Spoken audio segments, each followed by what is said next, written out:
Bonjour à toutes et à tous et bienvenue dans cette vidéo d'oral de maths de niveau MPSI MP2I.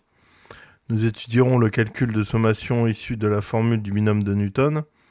Alors voici l'énoncé de l'exercice.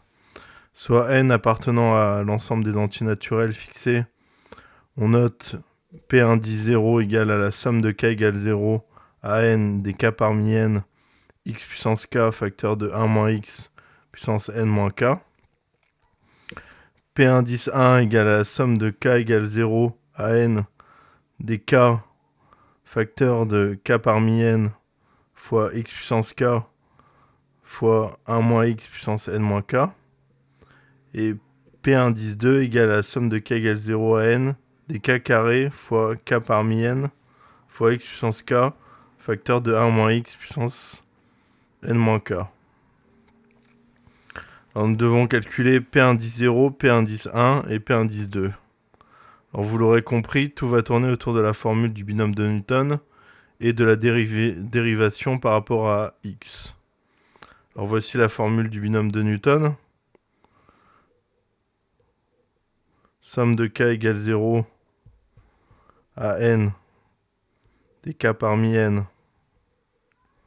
fois x puissance k fois y puissance n moins k est égal à x plus y puissance n.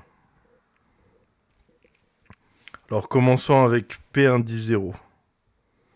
P indice 0 c'est le plus simple.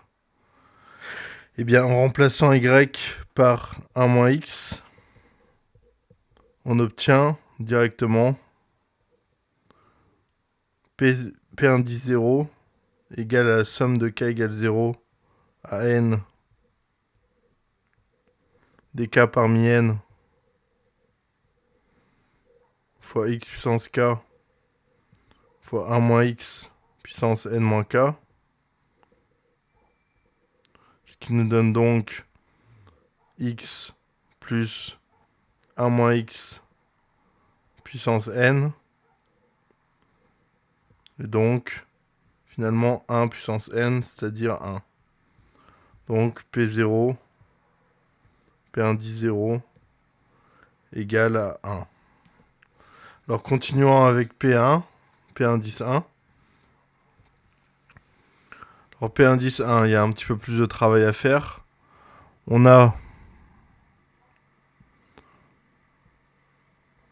somme de k égale 0 à n des k parmi n fois x puissance k fois y puissance n moins k qui est égal à x plus y le tout à la puissance n. Eh bien on va dériver par rapport à x. Donc dérivons par rapport à x pour y fixé. Par rapport à x pour y fixé. En fait, le but, c'est de faire apparaître le k. Eh bien, en dérivant, on a somme de k égale 1 à n de k fois k parmi n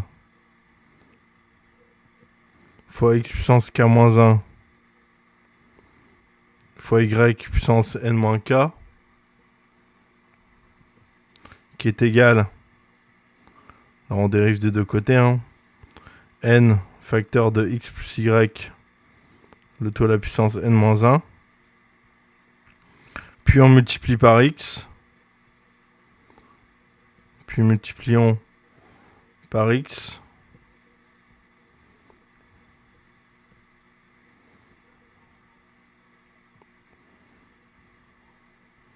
donc ça nous donne somme de k égale 0 à n des k fois k parmi n fois x puissance k fois y puissance n moins k.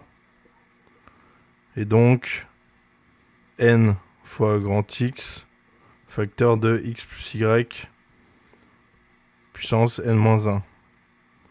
Alors je la note petit 1 parce qu'on va s'en resservir pour P indice 2. Alors en remplaçant y par 1 moins x, on obtient donc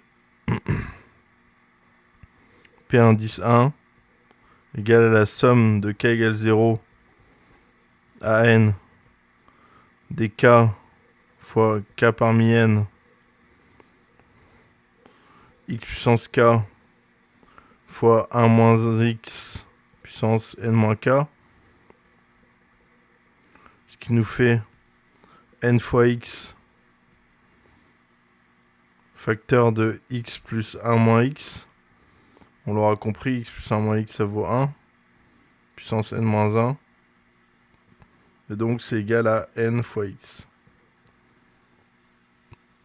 Donc P1 égale à n fois grand x. Alors passons au 2. Donc passons à P indice 2. Donc c'est le 3, pardon. Alors dérivons par rapport à x.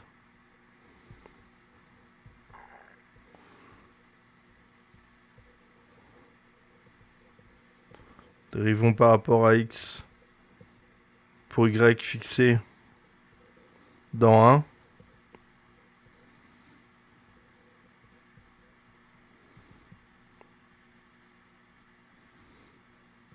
Donc 1 qu'on a ici. Eh bien on a somme de k égale 1 à n des k carrés facteur de k parmi n facteur de x puissance k moins 1 fois y puissance n moins k. Et on dérive aussi la partie de droite. Donc ce qui nous fait n facteur de x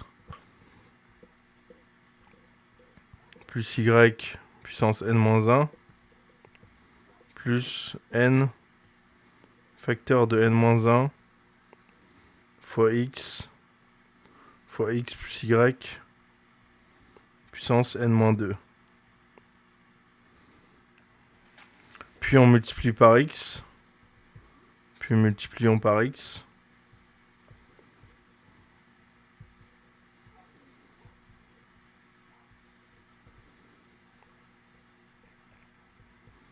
Ça nous fait donc somme de k égale 0 à n des k carrés k parmi n fois x puissance k fois y puissance n-k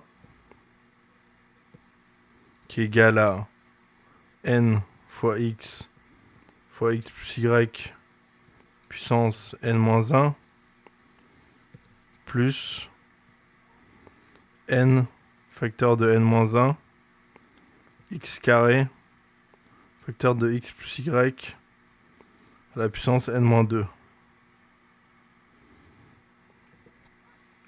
Enfin, en remplaçant y par 1 moins x, on obtient que P indice 2 égale à la somme de k égale 0 à n des k carrés k parmi n x puissance k fois 1 moins x puissance n moins k. Alors pour rappel, x plus 1 moins x, ça fait toujours 1. Et donc on a n fois x plus n facteur de n-1 fois x carré. Voilà, ceci termine l'exercice et ça termine également la vidéo. J'espère que cela vous aura plu et vous sera utile. Et moi je vous dis à très bientôt pour plus de mathématiques.